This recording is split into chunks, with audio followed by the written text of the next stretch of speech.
Hello guys, welcome to my channel. You just need to check my video description for this site link. Just scroll down and go to files and check the manual download option. Check the slow download option and it will start downloading.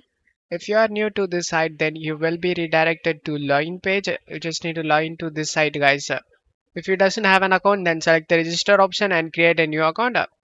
And after the download done, select this folder icon, right click on the downloaded file and select WinRAR and select extract to. Open the extracted folder. Copy this pack file.